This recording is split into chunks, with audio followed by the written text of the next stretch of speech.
So there's a lot of very important skills that every founder should have: tenacity, confidence, charisma. The list could go on and on. But I think there's one skill that most young founders avoid. It's the only one that can guarantee that you win. And it took me personally a long time to learn this, but once I did, a lot changed. And this kind of all started when I first started Book Workshop. So I thought that if you just hustle super hard, I'd be successful and profitable in months. That did not happen.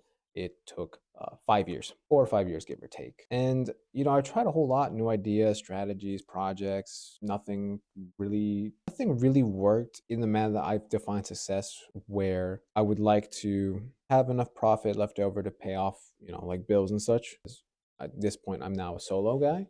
So now that I'm finally a solo guy and not a co-founder with someone else, I'm actually doing very well for myself finally. What I wish I had learned when I was younger is the skill that I feel a lot of people, even on LinkedIn, they avoid. Patience is, I know there's the corny thing to say is patience is a virtue, but it is probably the most important thing that you have in your arsenal, I believe. It was very hard for me to accept that because I was very terrified of going slow, falling behind. And the big one especially was comparing my own journey to the successes and stories of other more successful people, or even around my age or older. I would get a lot of FOMO where, for example, there was a YouTuber who I followed. I still do.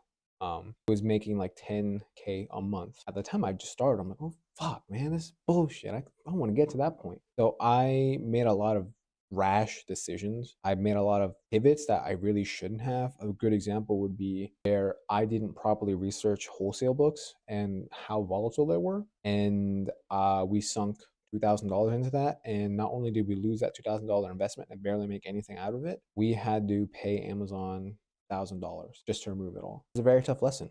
And even after that, I would still fail for rash decisions that I shouldn't have done. I feel like this is something that for a lot of younger people, it fucks with you. The definition of just, if I'm not winning fast, I'm losing. It's like you're just being brainwashed by the success porn, we'll say, where you just see six-figure screenshots, overnight success story, viral moments, and just like that's normal. That's just been normalized now.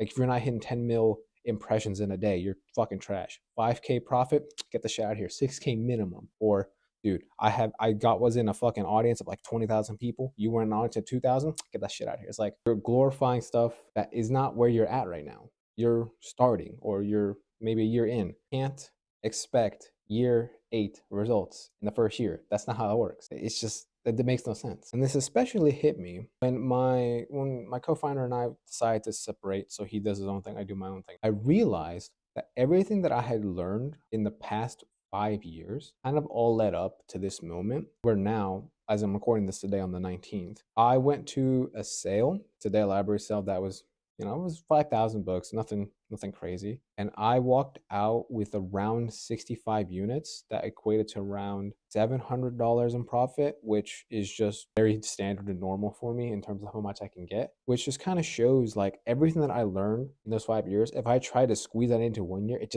wouldn't have worked because I would have rushed it and I wouldn't have had a proper foundation. And if something went wrong with that, shipment or the scanning, then I would have been fucked because I wouldn't know what to do. But if something goes wrong, dude, I have been through so much shit. I know what to do. Something goes wrong, I got plan A, B, C, D, E, F, G, all the way up to elemental P. So I think if there's the most important thing, you don't have to want to be successful super duper fast. The only way that I think it makes sense is startups, which I get. That's all about speed. But if you're trying to have a more organic growth business, a business idea that takes time to be profitable, then you need to broaden your time frame. So if I had to start over, I would have broadened my horizons. Knowing what I know now, I would probably become very profitable in 2 years. Yeah, I know, right? Not months, not a year, no, 2 years. It takes a lot of damn effort, patience, and hard work to get to that point where I'm at now. Consistent, good, slow progress is better than rapid, random progress. I've had both, and I will always prefer slow growth every single day. Patience is not passive. It's a skill. If you know and understand patience, you will be ahead of a lot of other founders who don't actually respect the term patience.